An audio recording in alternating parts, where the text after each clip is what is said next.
which in this case I need to do some math out here. So I get negative 16. And then when I take the square root of both sides, again, before we would say, oh, we can't do anything with this. But now that we have the negative and we know that that is imaginary, we can say that we have plus or minus 4i. Okay. Again, the square root of 16 is 4. And because we square rooted, we have to put the plus or minus. And the square root of a negative 1 is I. So then let's get to something like example number 4. First thing we want to do is make sure that we move things over to one side. And then I'm going to real quick maybe just use guess and check to see if there's anything that will give me 7. So this is going to be 5 and 3, which is 8. That necessarily won't work. Or if I do it the opposite way, I get 15 and 1. That's not going to work. So I'm going to use quadratic formula for this. Now, when I do this type of problem, I like to put out here my A, B, and C. So 3, negative 7, and negative 5. And my quadratic formula, I'm going to rewrite that.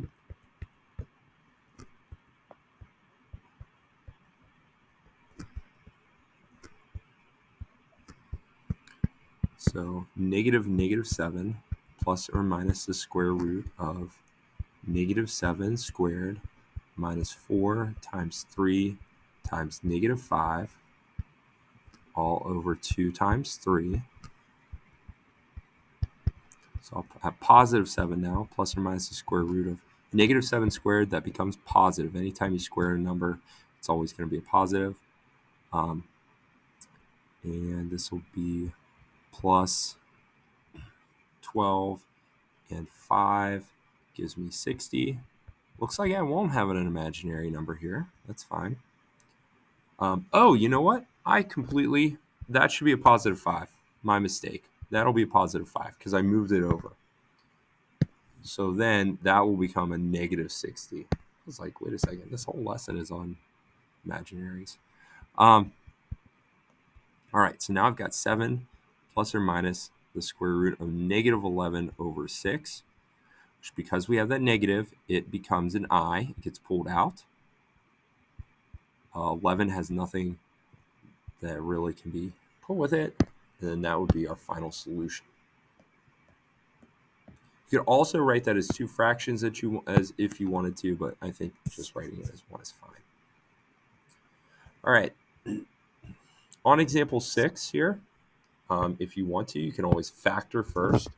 I love factoring first, so I can pull out a 3, and then I get 2x squared minus x plus 1. And I'm real quick going to use guess and check. 2 and 1, 1 and 1. So this will give me 2 and 1. So if I do that and I make it a negative 2,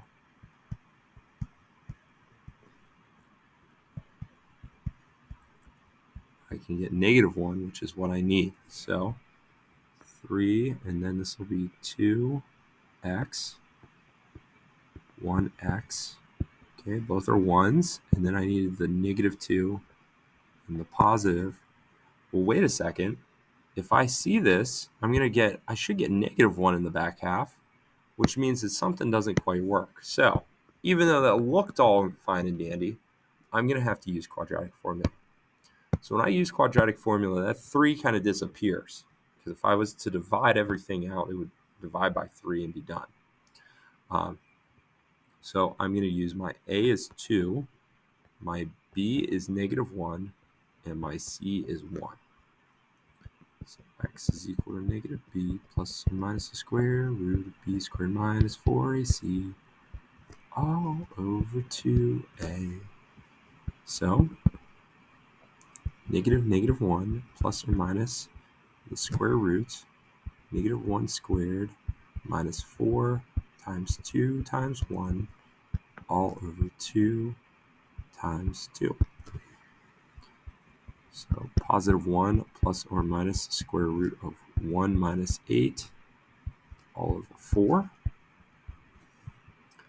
1 plus or minus the square root of negative 7 over 4. 1 plus or minus I root 7 over 4. I like dividing that 3 out first. If you didn't, you would have ended up with something where you'd have to divide it out later. You probably would have gotten something like 3 plus or minus 3I root 7 over 12. That could work too. But that's pretty much it. If you know what, because it's the end of the notes, I do want to just kind of share briefly. If for some reason you forgot to divide out the 3, okay? Well, what if scenario? So you would have had maybe 3 plus or minus 3I root 7 over 4 over 12. Would have been 12.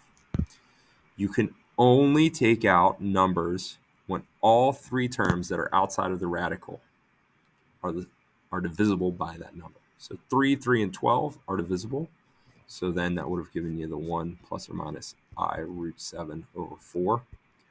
Anything inside the radical you never touch. Okay, keep as it is. But anything on the outside, it must be all 3 numbers must be divisible by a number in order to factor it out. Not 2 of them, okay, but all 3. All right, that's all I have for you today. Make sure to do the homework assignment associated with this. And then if you guys have any questions, please feel free to send me a message. Thanks.